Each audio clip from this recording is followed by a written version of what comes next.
Okay, we've all thought about it, right? Trying to perfectly time the market. Jump in at the bottom, sell at the top. But when you actually make a move, how can you be sure it was a brilliant play and not just, dumb luck? Well, the answer is a lot more complicated than you might think. I mean, this is the million-dollar question for pretty much any investor. You see a trend, you make a big move, you throw more cash in, but did that decision actually help you or did it end up hurting your bottom line? It's surprisingly tough to figure out. And that is the key to this whole puzzle. See, there isn't just one single way to calculate your investment return. The method you choose can actually tell two totally different stories about the exact same year in the market. And look, this isn't just some abstract thought experiment. This is a real-world question, something financial analysts deal with all the time. It gets right to the heart of a huge problem. How do we actually understand our own performance as investors? So let's get into it. We're going to need the right tools for the job. And in this case, there are two main ones. You've got the time-weighted return, which we'll call TWR, and then you have the dollar-weighted return, or DWR. They sound kind of similar, but trust me, they're asking fundamentally different questions. This right here is probably the simplest and best way to think about it. Time-weighted return, the TWR, is like the report card for the fund itself. It completely ignores your personal buy and sell decisions. But the dollar-weighted return, DWR, that's your personal report card. It graves every single move you make. Let's dig into that a little deeper. The time-weighted return is basically the industry standard for judging a fund manager. Why? Because it completely strips out the noise from your personal cash flows. When you decided to buy more, when you decided to sell, it gives you a pure, clean measure of how the underlying investment actually performed. Now, the dollar-weighted return, it does the complete opposite. It's all about your actions. It gives a heavier weight, so to speak, to the periods when you had more of your own money in the market.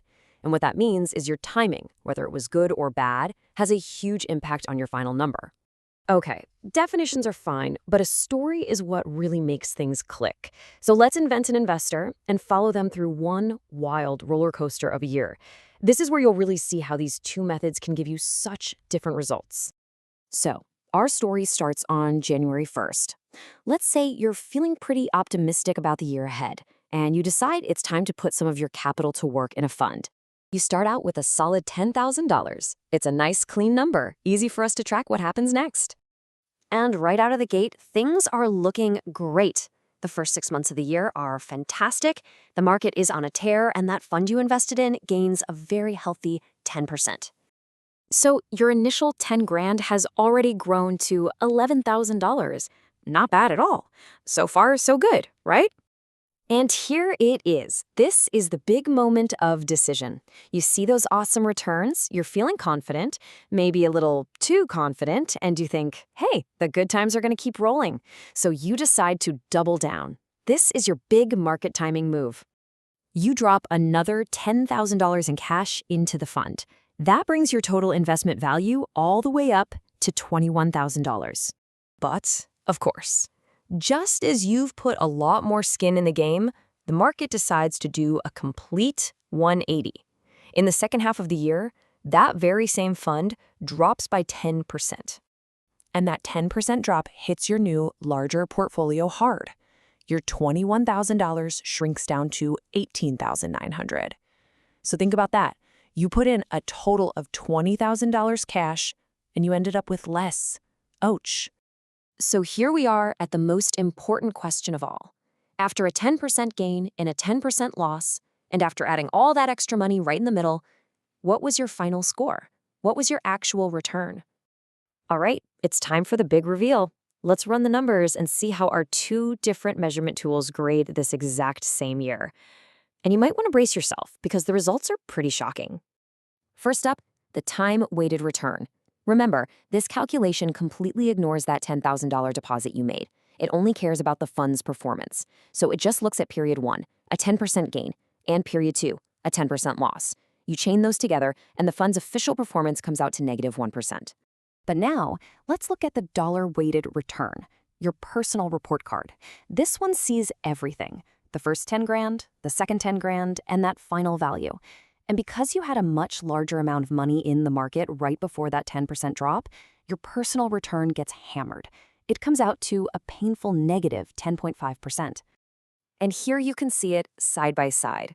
I mean, just look at that difference. It perfectly illustrates the whole point. The fund itself, it was only down 1%. That's the fund manager's grade.